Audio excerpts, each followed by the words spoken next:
Imagine this, my friends. The torches along the stone corridor burn low, their flames struggling against the heavy January air. Inside the royal bedchamber at Whitehall Palace, the most powerful king in Europe lies dying. Once, he rode like a thunderbolt across tournament fields. Now he cannot even turn himself in bed.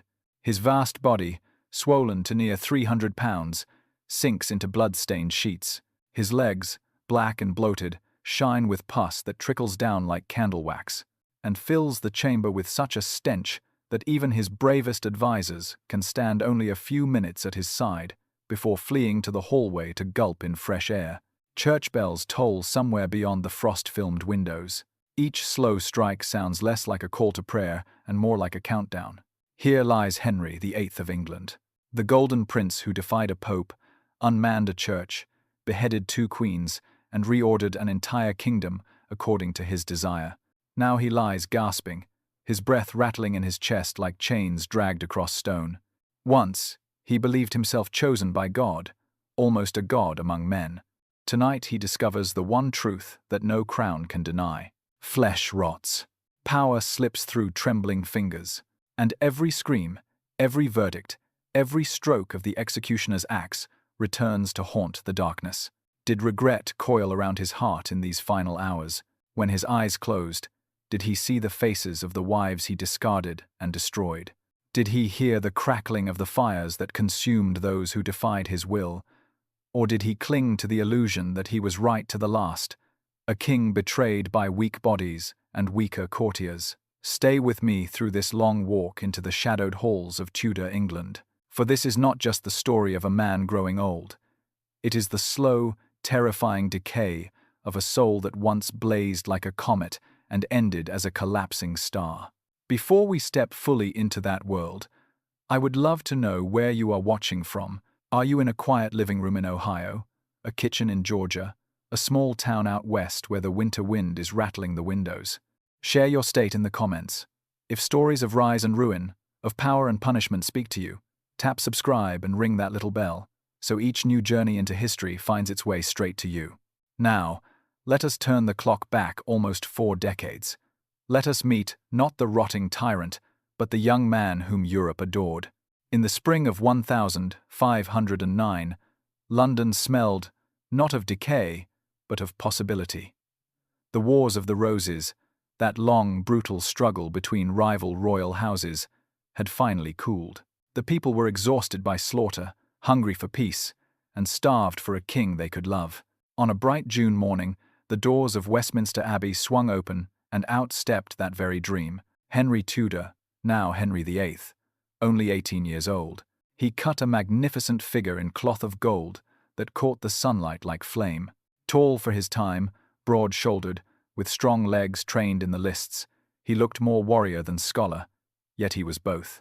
His auburn hair framed a face that painters could not flatter more than reality already had. Clear skin, bright, confident eyes, a smile that could warm even the cold stone hearts of old bishops. The crowd outside roared when they saw him.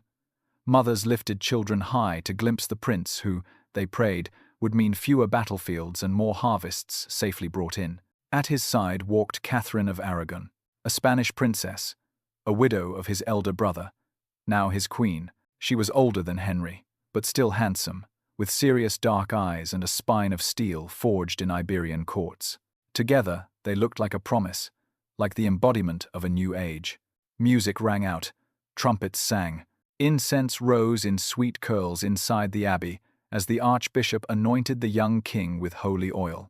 In that moment, Henry could almost believe the words whispered around him, chosen by God, defender of the faith, a monarch to end all monarchs.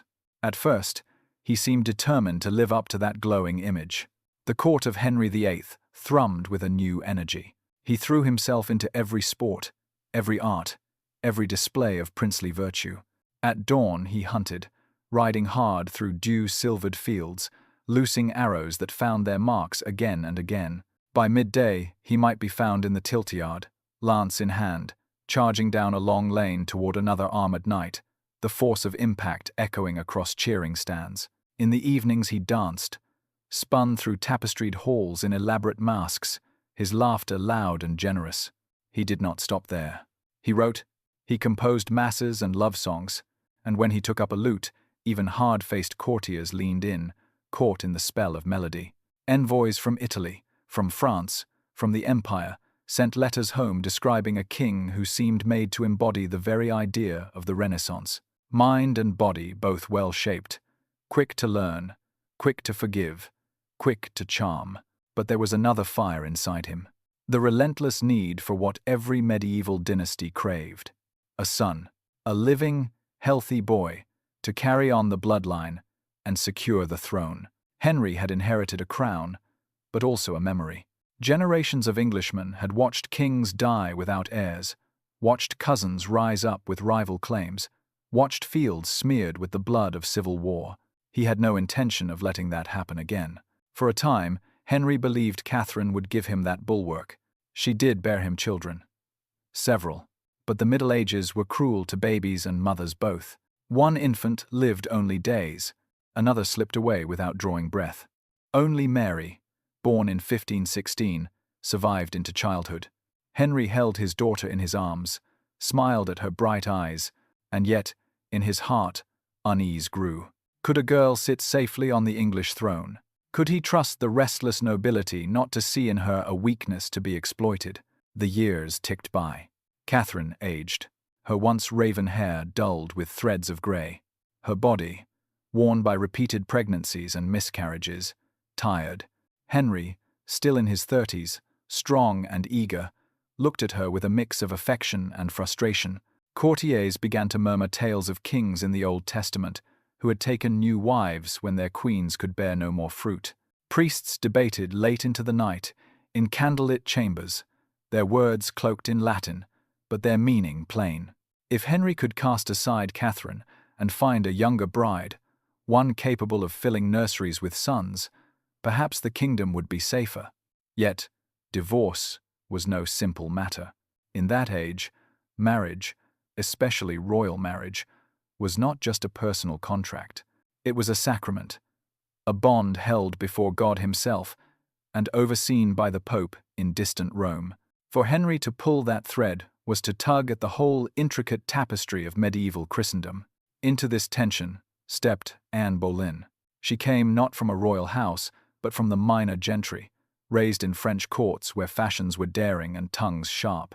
She was not a classic beauty, at least not in the sense of rounded cheeks and gentle smiles. Instead, she wielded wit like a blade. Her dark eyes flickered with intelligence, her laughter light and mocking. She refused to be Henry's mistress, at least, not in the casual way he had taken other women. If he wanted her, he must make her queen.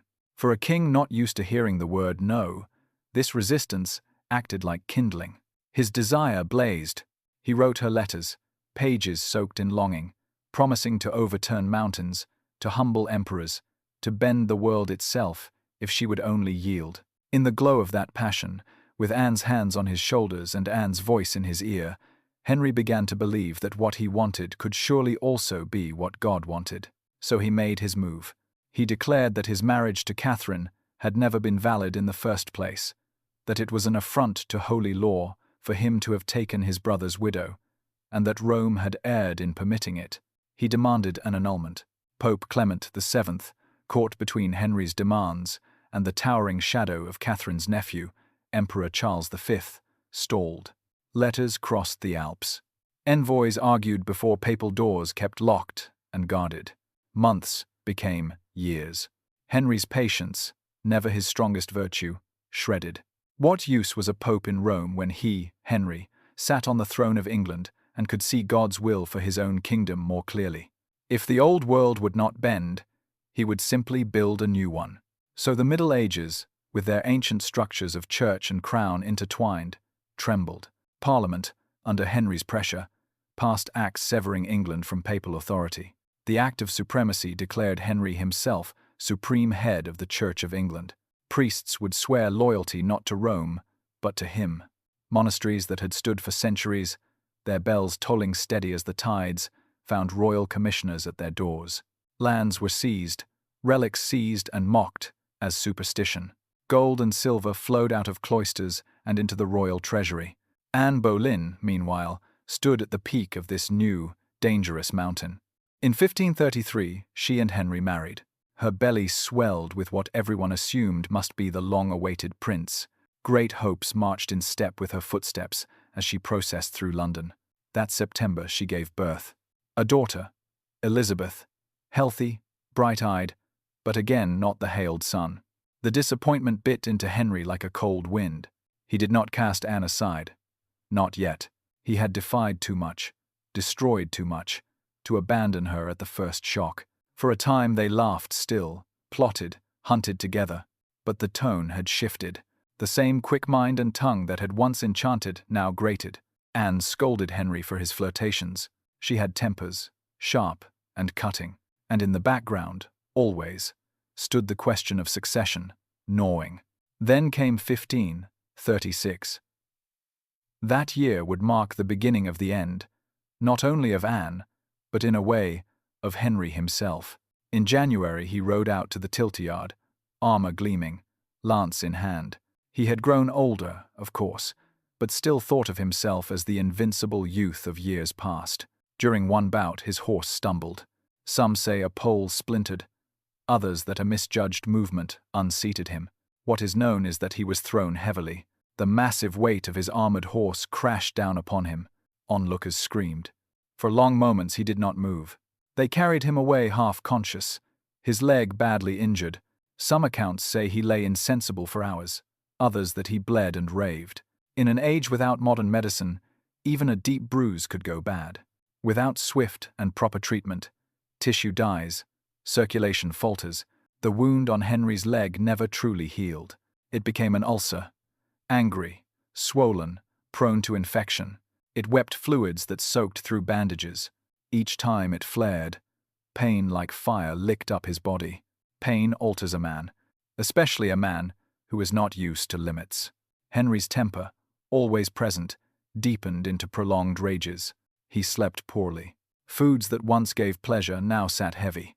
Exercise, which had kept his large frame tuned and strong, dwindled. He began to sit more, feast more. The weight crept on, then surged. His muscles softened under rolls of fat. Yet, in his mind, he still saw himself as the glittering knight of 20 years before. Anne's own body betrayed her around that time. She miscarried at least once, possibly more. One pregnancy rumored to have been a son, lost in blood and grief. For a king desperate for an heir, this felt like the snapping of a last thread. Anne, frightened and strung tight, reached for what power she could. She criticized Henry for his affairs. She argued with ministers. Enemies, sensing her weakening grip, closed in. Thomas Cromwell, Henry's brilliant but ruthless chief minister, had served her rise. Now he quietly turned to orchestrate her fall. He collected whispers, twisted glances in corridors into accusations. Anne, he claimed, had taken lovers, court musicians, young lords, even, monstrously, her own brother. In a world ruled by honor and fear, such charges could destroy at a stroke. Anne was arrested and taken by barge along the Thames to the Tower of London. She passed under Traitor's Gate, the stone dripping with the memory of so many before her. In her cell she paced, veering between defiance and prayer. She protested her innocence. It did not matter. The trial was a formality, the verdict sealed before the first words were spoken. On a May morning in 1536, a small crowd gathered on Tower Green. Unlike common criminals, Anne would not suffer the clumsy axe. Henry had ordered a French swordsman from Calais. Swift, more merciful, he claimed. She mounted the scaffold, dressed with care, her dark hair bound. Her speech was controlled, loyal. She did not blame the king. She commended her soul to God. The swordsman swung. One clean blow. Her head landed on straw, laid to drink the blood. Women screamed. Men flinched. And Henry, that same evening, wore white and rode out to hunt. Free in his mind at last, he told himself. To seek a new wife, a new chance for a son. Jane Seymour, quiet, pale, obedient, gave him that. In October of that same tumultuous year, she labored and brought forth a boy, Edward. Bells rang across England. Te Deums were sung. Henry wept over the cradle, pressed his lips to the downy head. This, at last, was what all the upheaval had been for. 9 days later, Jane was dead. Childbed fever, that medieval spectre, took her. Henry plunged into genuine mourning. Of all his wives, Jane would be the one he spoke most gently of afterward. Yet, he did not, could not, retreat from rule. The kingdom still needed steering, and his own body still carried the bruises of that terrible year. The leg wound festered. Without antibiotics, each infection dug deeper. Doctors tried poultices, lancing, noxious salves of herbs and animal fats. They could ease, temporarily, but not cure. Slowly that pain, that rot in his very flesh, became a constant companion. Food offered comfort. Where once Henry would have burned off calories hunting for hours, now he sat through elongated feasts. Meat, cream, sugared fruits, rich wines. His body, no longer young, no longer burning bright, hoarded the excess. By the dawn of the 1,540 the man in Henry's mirror barely resembled the golden prince of 3 decades before. His chest and belly protruded, straining silk and brocade. His face puffed, features coarsened. Courtiers commissioned portraits that softened his bulk, but even the most flattering artist could not hide the truth from those who saw him up close. When he insisted on jousting displays, hoists and mechanical devices were needed to lift his mass into the saddle. He wheezed, climbing short flights of stairs. The leg ulcers, for he now had more than one, opened and closed in 6 cycles. They smelled, as one ambassador bluntly reported, like something already dead. Through this bodily decline, his spirit hardened. The same drive that once pushed him to be scholar and athlete twisted inward. He became suspicious, quick to see plots, less forgiving. More and more, men and women who had once joked with him, advised him frankly, found themselves watching their words, their very expressions, for fear of giving offense. In a world where the wrong phrase could send you to the tower, silence became a kind of armor. Yet not all opposition came from courtly rivals. Beyond the palace walls, England seethed. When Henry's agents closed monasteries, they did not only seize gold and jewels, they also ripped apart social safety nets that had, however imperfectly, fed the poor, sheltered travelers, nursed the sick. In the north, where loyalty to the old ways ran deep, peasants and minor nobles rose in what came to be called the pilgrimage of grace. They marched, carrying banners painted with Christ's wounds. They claimed they were not rebels, but humble petitioners begging their king to restore the monasteries, to remember the old faith. For a moment, Henry seemed to listen. He sent letters promising pardons, reforms. Then, once the leaders had come peacefully into his reach, he unleashed his fury. Ringleaders were hanged, some drawn and quartered. Bodies left to swing and rot along roadsides. The message was unmistakable. Mercy could be a mask. Underneath lay iron.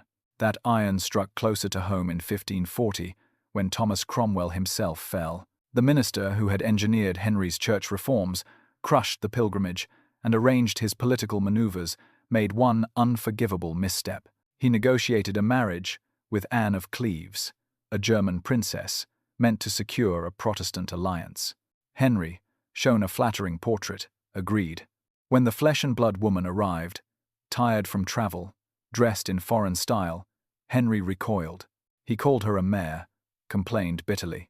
The marriage was never consummated.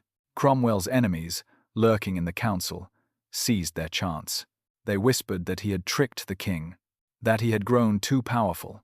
In July of that year, Cromwell too mounted the scaffold. He had climbed from blacksmith's son to the heights of power. Now he knelt where Anne Boleyn had knelt. He died praying for the king's health. Henry later mourned him in private, recognizing perhaps that in cutting away his own right hand, he had left himself more vulnerable. But such recognition did not bring him back. New wives came. Catherine Howard, young and lively, brought a measure of delight to the aging king. But rumors of her dalliances reached Henry's ever-alert ears.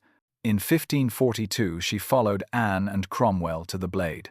Catherine Parr, more mature, pious, and careful, managed to survive him, nursing him in his final years, guiding his thinking toward some measure of peace.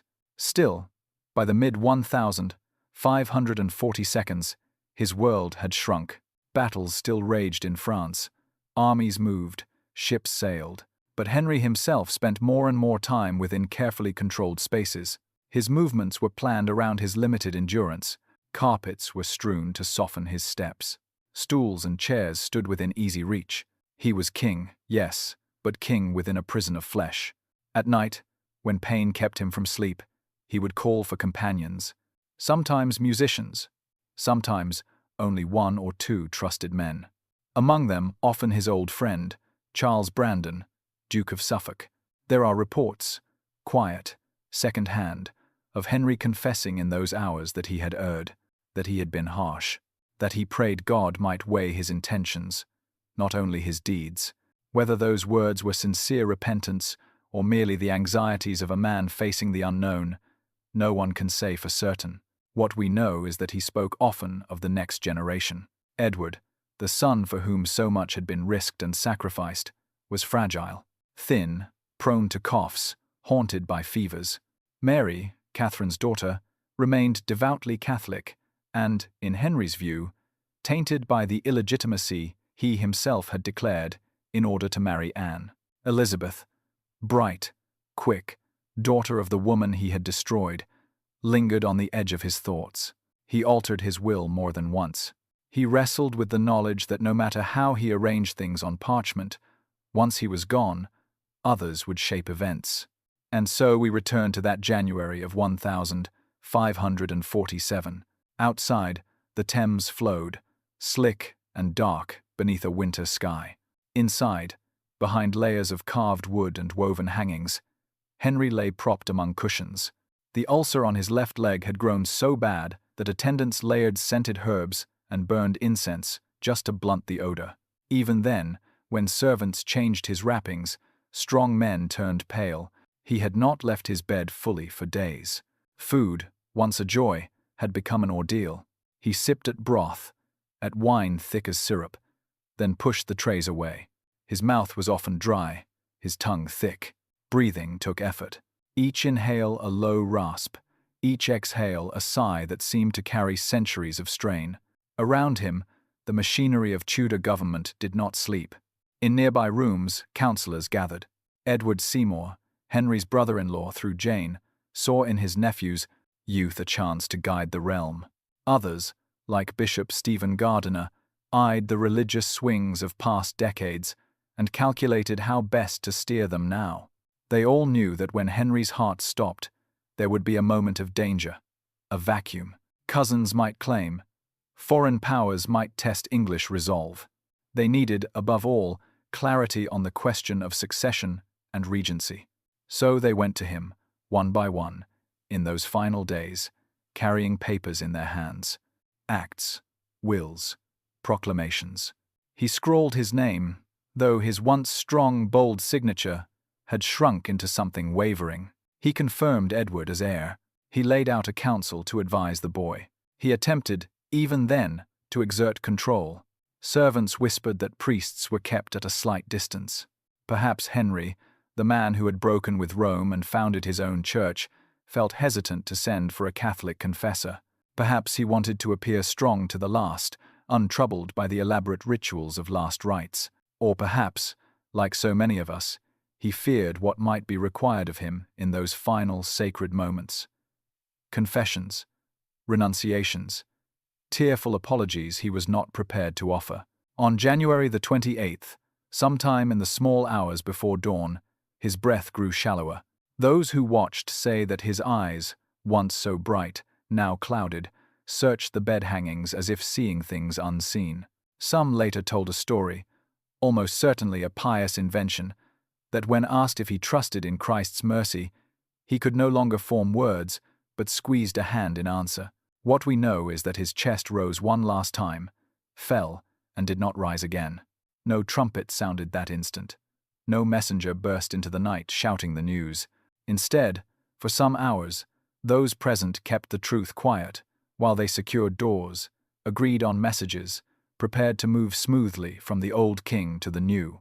When the announcement did go out, it dressed itself in solemn language and ritual. Bells tolled, black cloth draped hallways, courtiers donned mourning. Yet under that careful choreography, other movements stirred. Edward Seymour moved to secure the person of young Edward. Alliances formed around him and against him. Old grudges stirred. The ordinary people of England, hearing that the king was dead, responded variously. Some wept, remembering the radiant youth crowned years before. Others murmured that perhaps now the burnings and the hangings would slow. A few, especially in the north, prayed that lost monasteries might yet be restored. Henry's corpse, swollen and difficult to handle, needed careful management. It is said that it took 16 men to bear his coffin later, such was its weight. As the body lay in state, candles ringed it, smoke curling upward, as if to veil the reality beneath. Embalmers of the age did what they could, but time and heat take their toll. Stories arose later that on the slow journey to his burial place at Windsor, the coffin, left overnight in a church, leaked fluids, and that dogs lapped at them. Whether true or shaped as a dark moral tale, the image clings. The great king who had dined off golden plates reduced at last to something the lowest of God's creatures might sniff and taste. In the weeks and months that followed, the careful arrangements Henry had tried to etch in law began to unravel. Edward did ascend the throne as Edward VI, but as a child he did not rule. Men ruled in his name. Seymour, now Duke of Somerset, became Lord Protector. He pushed England further toward Protestantism, dissolving chantries, altering services, wrestling with uprisings from those who clung to the old ways. His policies sparked rebellion and, eventually, cost him his life. He went to the block as so many had before him. Power passed to John Dudley, Duke of Northumberland. He tried to control succession again, steering the crown toward Lady Jane Grey, bypassing both Mary and Elizabeth. That gamble ended in blood. Mary Tudor, Henry's elder daughter, took the throne, restored Catholicism, and lit pyres for Protestant martyrs, earning the grim nickname Bloody Mary. After her, in 1558, came Elizabeth, the child of Anne Boleyn, the daughter he had once declared bastard. Under her, England knew a long and, in many ways, brilliant reign, an age of exploration, music, drama, and relative stability. Looking back across that tangled path, one sees Henry's hand everywhere. His break with Rome created a national church. His dissolution of the monasteries shifted wealth and land into new hands, laying seeds for a gentry who would, in generations to come, demand a louder voice in government. His insistence on his will, his appetite for personal rule, also frightened those who came after. They knew now, in a way earlier kings had not fully demonstrated, just how dangerous unchecked monarchy could be. In that sense, his death marked a slow turn, not from kingship to democracy, that would take centuries more, but from the idea of one man, one will, at the center of everything, to a grudging acceptance that councils, parliaments, and shared authority might be safer. The absolute golden prince decayed into a lesson, written not in ink, but in the ulcers on his legs and the emptiness that followed his last breath. For us, sitting many centuries and an ocean away, there is something deeply human in this story. Titles and clothes change. Our palaces look different now, our faiths and sciences too, but the pattern remains. How often does extraordinary talent, extraordinary promise, warp under the weight of desire and fear? How often does a refusal to admit limitation, to share power, to hear dissent, lead not to glory, but to isolation and rot? Henry VIII was not a simple monster, though he did monstrous things. He was also once a laughing boy with a quick mind and a hope for peace. He loved music. He loved hunting at sunrise. He could be generous, could be moved to tears. Somewhere along the way, he began to believe that what he wanted was always right, that his needs trumped all others, that because he could command, he should. In that gap between the young man and the dying king, we find a warning about pride, about the seduction of power, about ignoring the quiet voice that asks whether we are still the person we meant to be. As our story draws to a close, I would like to turn that question gently toward you. In your own life, Perhaps you are not a king, but you have known moments of strength and moments of weakness. Are there places where stubbornness or old anger have begun to fester like Henry's wounds? Are there relationships you might yet heal, habits you might yet change, before time and circumstance harden them beyond easy repair? If this long, shadowed journey through the life and death of Henry VIII has moved you, tap that like button if you felt the chill of those stone corridors, the weight of that final breath. Tell me in the comments where you are watching from, and whether you see Henry more as tragic hero, brutal villain, or something in between. Share this video with someone who loves history, or who simply loves stories about the heights and depths of the human heart. And if you have not yet done so, subscribe and turn on notifications so that next time we walk together into the past, whether through the fires of Queen Mary's reign or the golden light of Elizabeth's court, you will be right here with us from the very first step. History does not end, it echoes. And so, in listening, perhaps we learn a little more about how to walk wisely in our own brief time.